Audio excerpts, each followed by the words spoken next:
많은 사람들이 어떻게 사는 것이 잘 사는 것일까 고민을 합니다.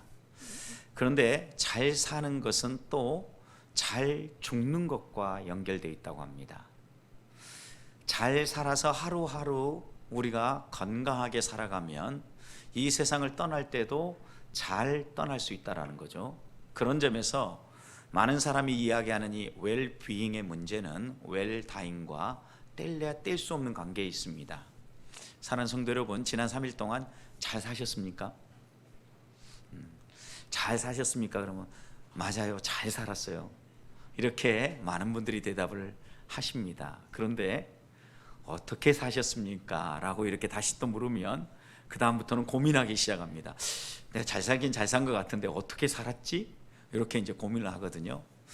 세상 사람들은요, 건강한 음식을 먹고 적당히 운동을 하고 활동을 하면 잘 사는 것이다라고 얘기합니다.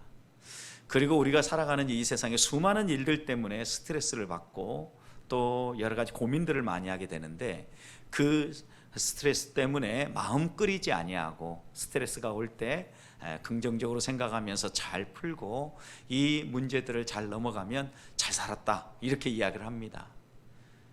성도는 그런데 어떻게 사는 게 잘 사는 것입니까? 여러 가지 이런 일반적인 세상에서 살아가는 사람들의 삶의 방식, 이것도 중요합니다. 우리가 몸을 가지고 있기 때문입니다. 그런데 성경에서 이야기할 때 그 사람이 얼마나 잘 살았느냐, 그리고 또 잘못 살았느냐를 평가할 때 기준이 있는데, 그것은 하나님이 우리에게 주신 약속의 말씀입니다. 하나님과 우리 사이에 맺어진 언약이 얼마나 성실하게 지켜지고 있느냐, 그러지 않느냐에 따라서 이 사람이 정말 잘 살고 있는가, 잘 살지 못하는가 구분되어진다는 거죠. 어떻게 생각해 보면 잘 사는 것이 추상적 개념이기도 합니다. 그렇지만 여러분, 우리 그리스도인들에게 잘 살아야 돼 라고 이야기할 때에는 하나의 전제가 있습니다. 하나님의 말씀을 따라 순종하며 살아야 돼, 이런 전제가 밑바닥에 깔려 있는 거죠. 잘 사는지 잘 살지 못했는지에 대한 분명한 기준이 있다는 겁니다. 오늘 우리가 읽은 본문의 말씀은 이제 신명기가 끝나고 모세의 마지막 떠나는 장면을 기록하고 있는 부분입니다.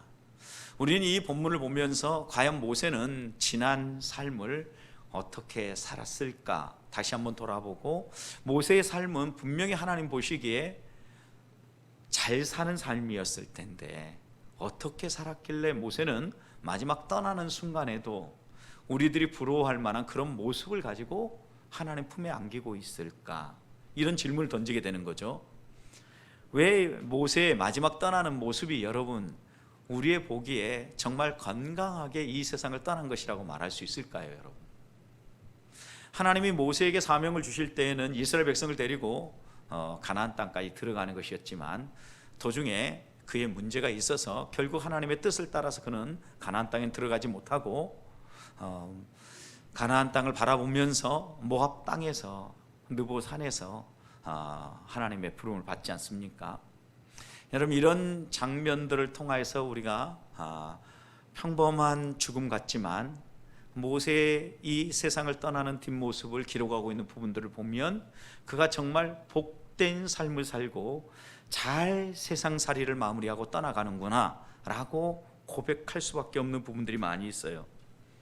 오늘날 일반적으로 어르신들 이야기하면 99세까지 건강하게 팔팔하게 살다가 2, 3일 가족들하고 작별할 시간을 갖고 하나님 품에 안기면 좋겠다, 또 세상을 떠났으면 좋겠다. 그래서 세상 사람들은 이걸 9988-234라 그러죠. 나이 든 어른들이 모이는 곳, 아니면 또 이런 어른들을 대상으로 하는 강의, 이런 데 가면 단골 주제가 9988-234고 그 다음 웰비잉과 웰다잉이에요. 여러분, 그만큼 우리들이 이제 나이가 들어가는 이런 사회 속의 한 일원으로 살아가는데 어떻게 살아가는 것이 정말 잘 사는 것일까, 이렇게 생각하는 거죠. 근데 모세를 보십시오. 9988-234 그렇게 살았어요, 안 살았어요? 마지막 떠나는 순간까지 팔팔했어요. 기력도 세하지 않고 그의 눈도 선명했고 하나님의 일꾼으로 사명도 다했고, 그리고 질병 때문에 고통당하거나 무슨 어려움을 겪은 게 아니라 하나님이 부르시니까 기력이 아직도 남아 있는데도 세상을 떠났어요. 얼마나 감사해요. 여러분, 이렇게 하나님 부름 받으면 좋지 않겠습니까? 우리 노년의 기도 제목이 있죠. 하나님, 가족들, 자녀들에게 짐이 안 됐으면 좋겠습니다. 그리고 때가 되면 뒷모습이 아름답게 퇴장했으면 좋겠습니다. 끝까지 퇴장해야 될 시간인데 퇴장도 못하고, 발은 빼고 싶은데 발은 안 빠지고, 이런 게 우리의 마음을 서글프게 만드는 일들이지 않습니까? 여러분, 그러기 위해서는요, 모세의 삶을 우리가 쭉 이렇게 신명기의 말씀을 한 장에서 한 부분씩만 뽑아서 이렇게 말씀을 나누면서 드디어 오늘 끝에 도달했는데, 지난 들었던 말씀도 생각해야 되겠지만 오늘 말씀을 통해서 과연 나는 모세와 같이 이렇게 하나님 보시기에 잘 살고 있는가 되돌아보면서 다시 한번 점검하는 시간, 그래서 하나님을 향한 우리의 소망이 더 깊어지는 시간 되시기를 주님의 축복합니다. 먼저 하나님께서는요, 모세에게 마지막 떠나기 전에 그렇게 꿈에 그렸던 약속의 땅을 보여주십니다. 오늘 1절 말씀 보십시오. 모세가 모압 평지에서 약속의 땅을 볼 수 있도록 어디로 데려가셔요? 네, 느보산에 데려갑니다. 여러분, 느보산에 우리 성지답사 간 팀들 올라가 봤죠?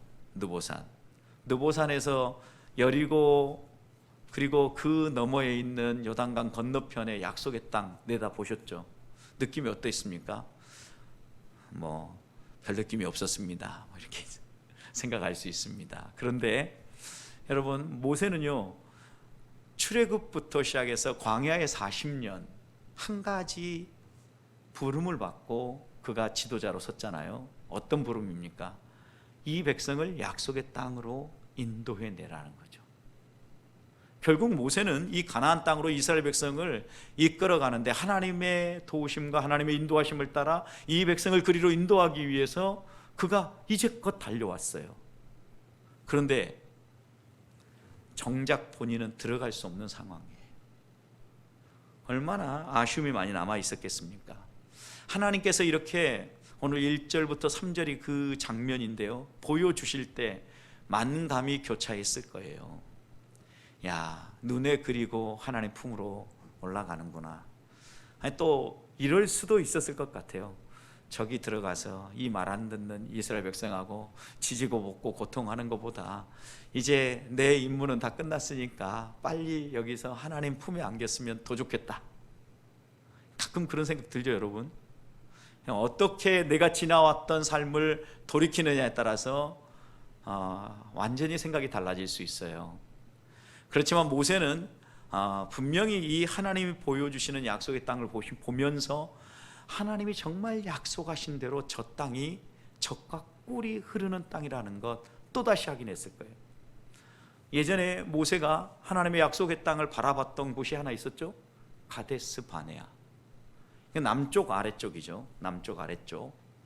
광야를 통과해서 이제 남쪽에서 북쪽을 향하여서 약속의 땅에 올라갈 수 있는 좋은 지역에서 가데스 바네아. 그런데 이제 하나님께서는 가데스 바네아를 통하여서 약속의 땅을 들어가게 하는 것이 아니라 요단강을 반대편으로 건너서 이제 요단 동쪽에서 서편으로 넘어가게끔 한 거예요. 그럼 길쭉한 이스라엘 땅이 있다고 하면 길쭉한 약속의 땅에서 밑에서 처음에는 봤다면 하나님께서는 옆으로 돌아서 이제 이쪽에서 보게 만든 거예요. 높은 산에서 쭉 관망하면서 내려다 보게 만드는데, 그렇다고 해서 예루살렘까지 다 보인 건 아니에요. 왜냐하면 이스라엘 땅이 이렇게 굴곡이 있어서요, 산이 높이 있다가 계곡이 형성되고 이렇게 오르락내리락 하기 때문에 거기에서는 아무리 내다봐도 날씨가 맑은 날도 예루살렘까지는 잘 보이지 않는 지역이에요. 분명한 것은 하나님께서는 약속의 땅을 보여줬을 때 여리고에 물이 많고 푸르름이 모세의 눈에 분명히 들어왔을 거예요. 지금 이 모세가 데리고 지나온 지역 가운데 이렇게 물이 많고 이스라엘 백성이 머물 만한 곳 지나왔어요. 어디예요? 암몬 왕과 싸웠던 지역, 그리고 이 소할 땅, 모압 평지 그 밑은요 요단강 옆으로 붙어 있는 지역들이기 때문에 약간의 오아시스와 함께 푸른 초장이 펼쳐져 있는 부분들이 있어요.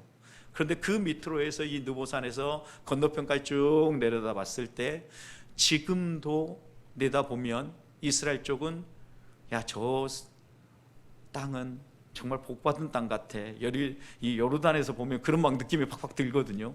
그러니 모세가 이 느보산에서 올라갔을 때 하나님이 보여주신 그 땅을 볼 때 어떤 마음이었겠어요? 아, 정말 하나님은 우리에게 약속하신 대로 이루시는구나. 참 좋으신 분이시구나. 여러분, 그렇게 모세가 보면서 들어가지 못하는 이유가 있었죠. 민수기 24장에 보면 마라, 무리바 사건이죠. 무리바 다툼의 사건. 물이 없어서 막 불평하고 원망할 때 하나님께서는요 한 반석을 가리켜서 하나님의 말씀으로 물을 내라고 했는데 모세가 이때 화가 많이 났던 것 같아요. 그렇게 이야기를 해도 말을 듣지 않고 하나님을 신뢰하지 못하는 이스라엘 백성을 보면서 화가 나서 결국은 그가 어떻게 합니까? 말씀대로 행동하는 게 아니라 자기의 생각과 자기의 성깔대로 행동해요. 반석을 2번이나 때립니다. 그래서 그 반석에서 물을 내어서 이스라엘 백성들은 물을 먹고 그 다음 생명을 유지하게 되지만, 이것으로 말미암아 하나님께서는 민수기 20장 12절 말씀을 보면 이렇게 말씀합니다. 여호와께서 모세와 아론에게 이르되 너희가 나를 믿지 아니하고 이스라엘 자손의 목전에서 내 거룩함을 나타내지 아니한 거로 너는 이 회중을 내가 그들에게 준 땅으로 인도하여 드리지 못하리라. 하나님이 분명히 짚었어요. 이 사건 후에 모세의 가장 큰 문제는 이때 이 행동을 할 때 무엇을 행동했냐면 하나님을 믿지 못했어요. 그래서 그 믿지 못함 때문에 무슨 어려움이 생겼어요? 하나님의 백성의 거룩함을 드러내지 못했어요. 나의 거룩함을 드러내지 못했다 얘기하거든요. 성경 곳곳에 보면 모세처럼 온유한 사람이 없어요. 얼마나 백성이 자극했으면 이랬을까라는 생각도 들어요. 그럼에도 불구하고 하나님의 말씀을 보세요. 너는 나를 믿지 못해서 이런 행동을 한 거다. 여러분, 아무리 지지고 볶아도 하나님이 인도해 내셨고 하나님이 이들을 다스려 가실 텐데 내가 속으로 마음 끓일 이유가 없지. 우리도 그러잖아요. 하나님이 모든 걸 다스려 끌고 간다면 믿고 맡겨줄 수 있는데 자녀들 여러분이 원하는 대로 안 움직일 때 어때요? 속에서 막 끓죠. 여러분들 안 끓으면 제가 주로 끓어요.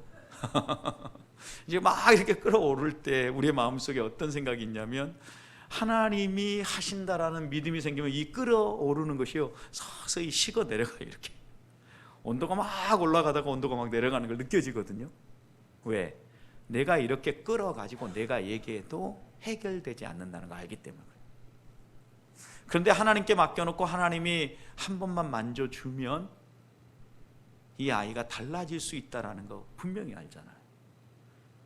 모세는 지금 하나님 앞에서 자기의 성깔대로 이 하나님 앞에 불평하고 원망하고 자기가 원망하고 불평하는 이 이스라엘 백성을 향해서 거룩함을 드러내지 못한 거죠. 하나님의 온유함을 드러내지 못한 거죠. 근데 하나님은 이것을 믿음 없는 행위로 평가하셨다라는 거예요. 성도님, 그래서 우리가 믿음으로 산다는 의미가 무엇인가를 여기서 다시 한번 정의해야 돼요. 분명히 모세가 이 좋은 약속의 땅을 내다보면서 느보산에서 들어가지 못하는 아쉬움 있었지만 하나님의 말씀이니까 거기에 순종하고 하나님의 부름을 따라서 모세는 세상을 떠납니다. 그런데 마지막에 그에게 분명히 생각났을 거예요. 그때 내가 하나님을 신뢰하고 하나님 종답게 행동했어야 되는데 라는 아쉬움 분명히 있지 않았겠어요? 이 말씀이 생각났을 거라고요. 그렇다면 우리들도 오늘 하루를 살아가면서 우리들이 하나님의 백성으로 살면서 후회를 줄일 수 있는 가장 좋은 비결은요, 하나님을 내가 진짜 믿고 있는가, 다른 말로 표현하면 하나님을 나는 신뢰하는가. 내 개인적인 삶뿐만 아니라 우리 가정, 우리 가족, 교회, 이 나라의 민족을 하나님께서 주관하시고 역사하신다는 걸 나는 신뢰하고 있는가. 여러분, 이 믿음이 분명해지면요, 그 다음 여유가 생기게 돼요. 소소한 것 때문에 마음 끓이기보다는 어떻게 지도하고 어떻게 이끌어 줄 것인가를 생각하게 돼요. 여러분, 우리가 아무리 체벌을 하고 아무리 노력을 하고 아무리 교정을 가해도요, 사람이 쉽게 바뀌지 않아요. 여러분, 사회에서 죄를 짓는 사람들을 데려다가 교화시키기 위해서 보내는 곳이 있죠. 우리가 감옥이라고 얘기하는 교도소라고 얘기하는데, 이 교도소에서 일하는 사람들을 교도관 이렇게 얘기하는데, 이 교도관들의 주 역할이 뭐예요? 그 감옥에 들어가 있는 사람들을 교정하고 교화하는데 돕는 역할을 하는 사람들이거든요. 여러분, 그런데 감옥 갔다 오면 사람이 교정이 됩니까? 뭐 교정되는 사람이 있을 수도 있어요. 그러나 어떻게 보면 이 사람들이 이곳을 드나들 때마다 별이 하나씩 더 붙어가면서 오히려 그들의 악함이 더 드러나거든요. 그런데 그들만입니까? 여러분, 우리들도 생각해 보자고요. 우리가 그렇게 말씀을 듣고 열심히 하나님 말씀대로 살아가려고 하는데 우리들이 쉽게 바뀌냐는 거죠. 변화가 잘 안 일어나죠. 여러분, 언제 변화가 일어나는 것 같아요? 하나님이 만져주실 때, 하나님의 터칭이 있을 때요. 그런데 하나님의 터칭은요, 어떤 때는요 살짝 이렇게 손가락으로 누르는 것 같은 터칭을 해주실 때가 있어요. 그런데 이렇게 눌러도 못 느끼면 어떡할까요? 이제 좀 더 깊이 눌러요. 깊이 눌러도 못 느끼면 그 다음에는요 약간 가격이 일어나요.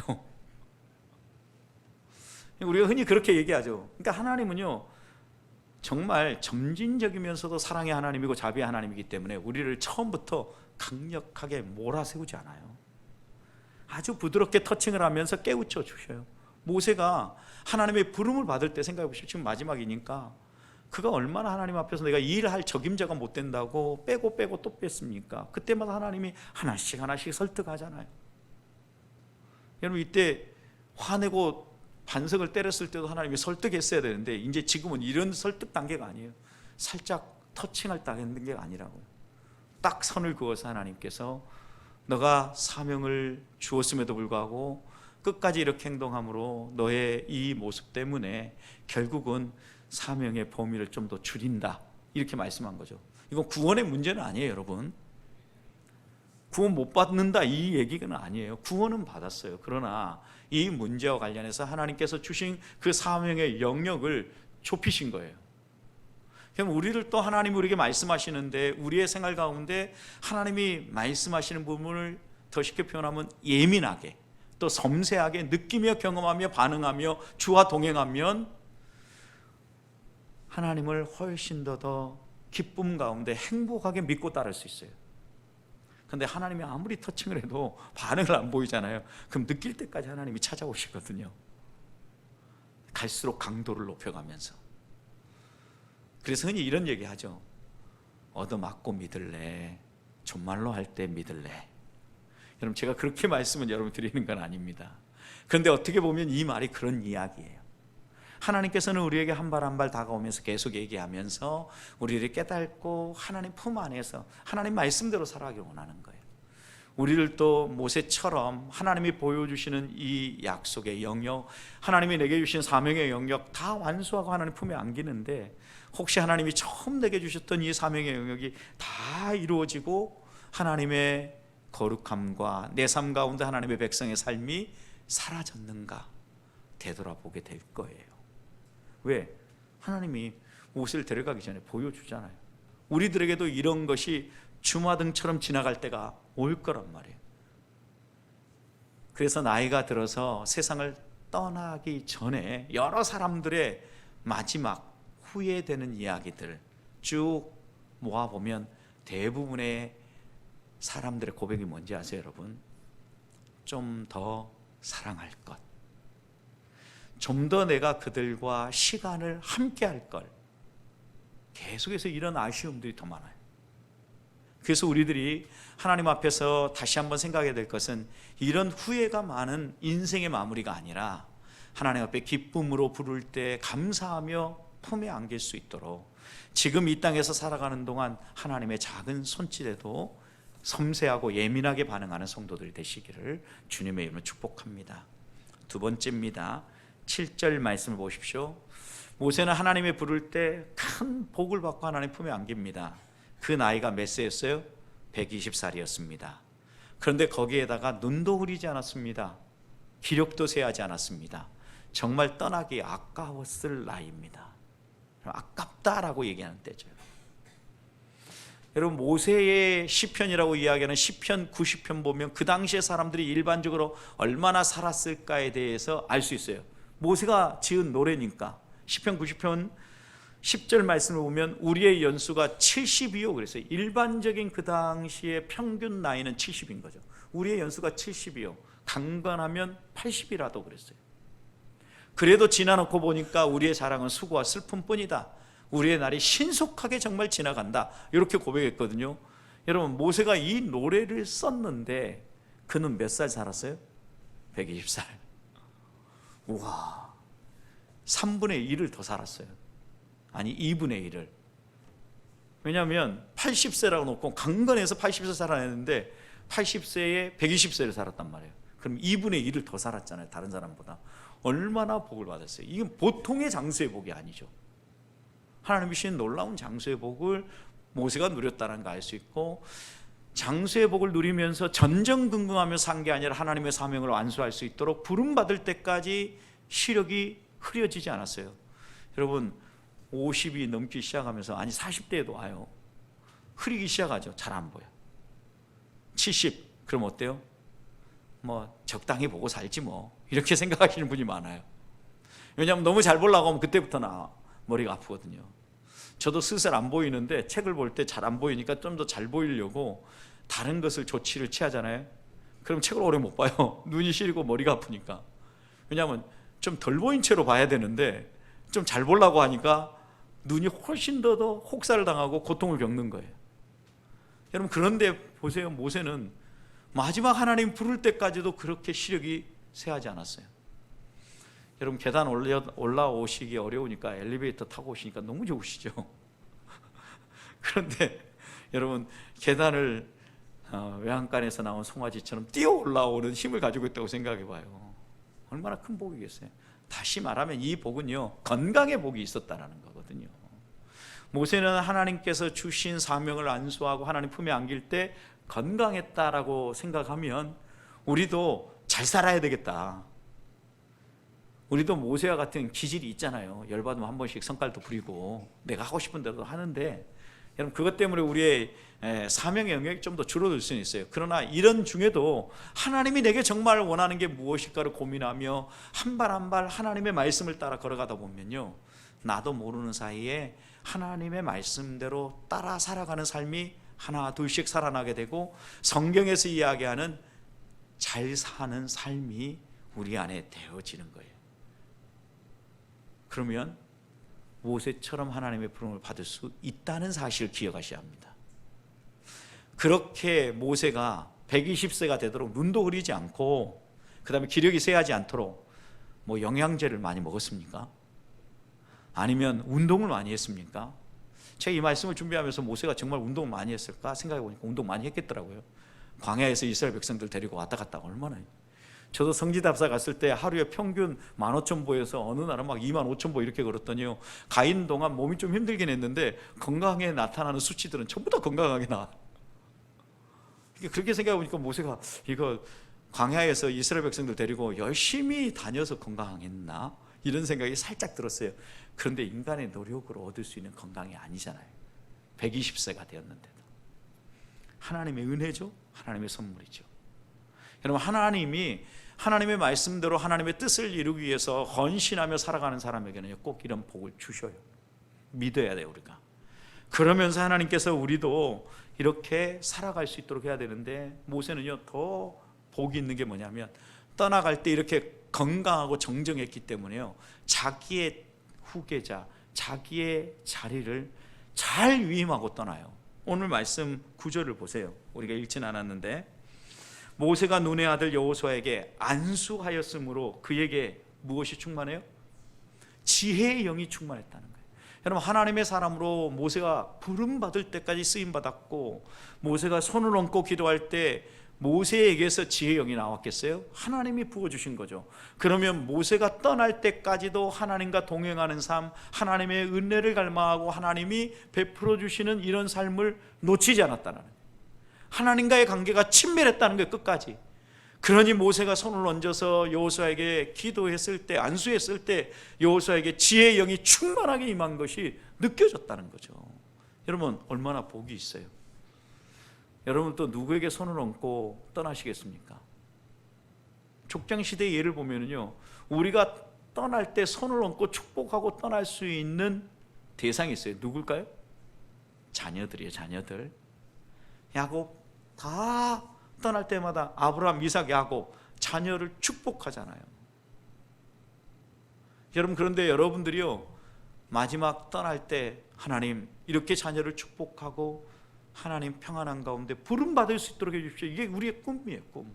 모세 죽을 때를 보면서 우리들도 이렇게 하나님 품에 안기고 싶습니다. 기도하고 하나님의 말씀대로 한 발 한 발 걸어가는 꿈을 꾸는 우리 성도들이 되시기를 축복합니다.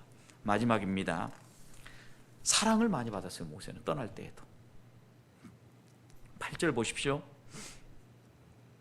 이스라엘 자손이 모압 평지에서 모세를 위해서 애곡하는 기간이 끝나도록 모세를 위하여 30일을 애곡하니라. 여러분, 그 당시에 장례 문화를 따라서 이렇게 애곡을 했을 거예요. 사람들마다 또 어느 직위에 있고 어떤 위치에 있느냐에 따라서 애곡하는 날들이 조금씩 달랐어요. 분명히 그가 지도자로서 애곡하는 기간을 갖게 되었을 텐데, 여러분, 지도자도 보십시오. 백성들에게 선한 영향력을 미치지 않은 지도자라면 떠나고 나면 어떻습니까? 빨리 해쳐버려요.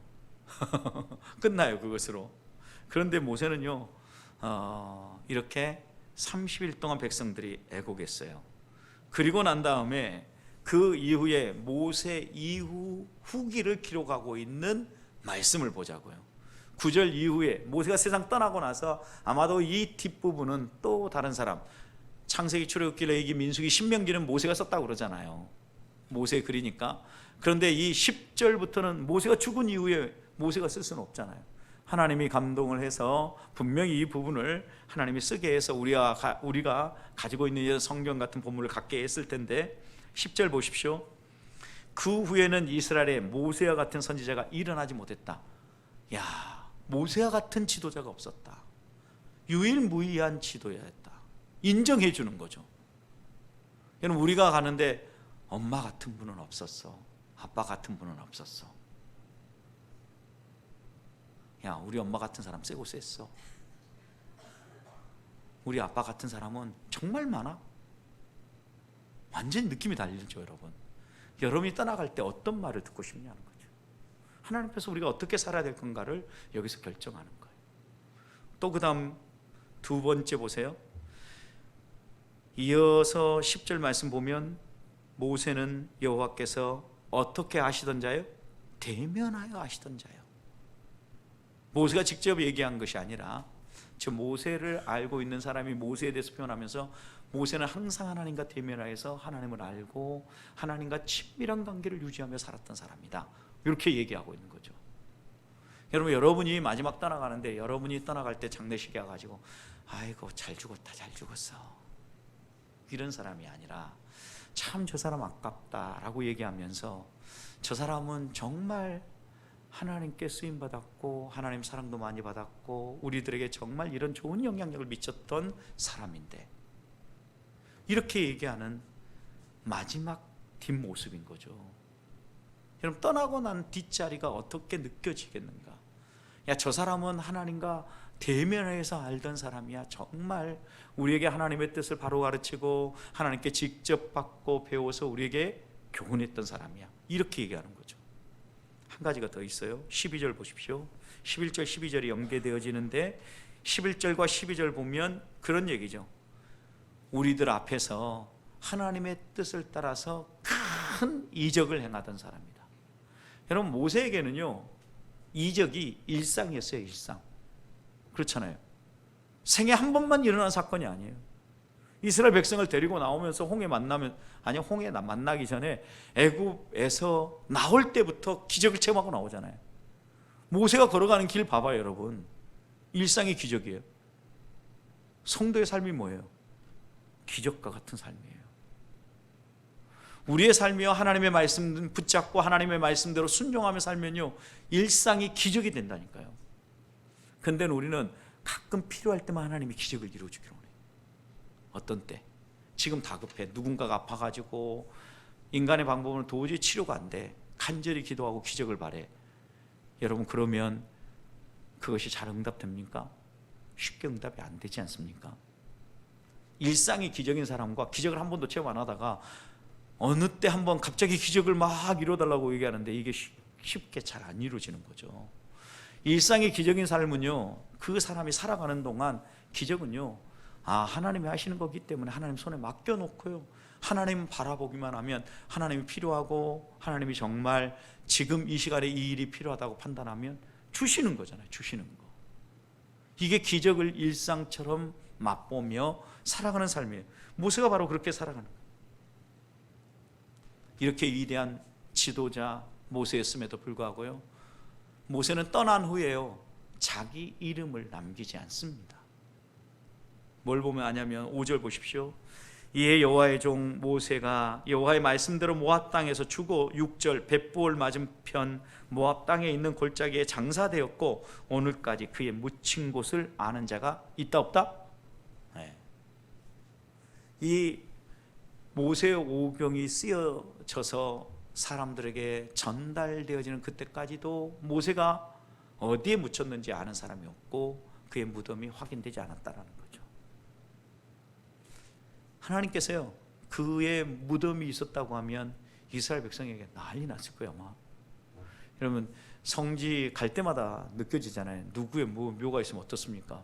정말 예수님 묻혔다고 이야기하는 그 곳도 가서 보니까 어떡합니까? 휘황찬란하게 만들어놨잖아요, 진짜. 이런 것들 하나하나를 보면 모세도 만약에 묻혔고 그 자리에 모세의 유골이 있다라고 생각해 봐요. 정말 뭔 일이 벌어질지도 몰라요. 믿음의 선배들의 뒤에 후일담들을 보고 그들의 장사 지내고 남은 뒷모습을 보면요, 그들의 이름이 남거나 그들의 무엇이 남아서 지금까지 영향을 미친 게 아니라 그들이 하나님의 말씀을 따라 순종했던 삶이 남아서 우리에게 영향을 미치고 하나님이 어떤 분인가가 오늘 우리에게 다가오는 거죠. 모세의 이런 삶을 보면서 우리가 결국 보게 되는 건 뭐예요? 모세와 함께 하셨던 하나님을 보는 거죠. 성도 여러분, 그렇다고 하면 우리도 모세와 함께 했던 하나님이 우리와도 함께 하신다는 사실을 믿고 나아가십시다. 그리고 우리가 붙잡아야 될 게 무엇입니까? 약속의 말씀입니다. 저는 그 말씀을 따라 살아가는 것이 가장 잘 사는 삶이고 죽음을 잘 준비하는 길이라고 믿습니다. 모세처럼 우리에게 주신 사명들 놓치지 않고 한 발 한 발 걸어가면서 하나님께서 우리의 노년에도 우리의 마지막 순간에도 모세처럼 작별하고 하나님 품에 안길 수 있도록 인도해 주시옵소서. 이렇게 오늘 함께 기도하며 나아가는 성도들이 되시기를 주님의 이름으로 축복합니다.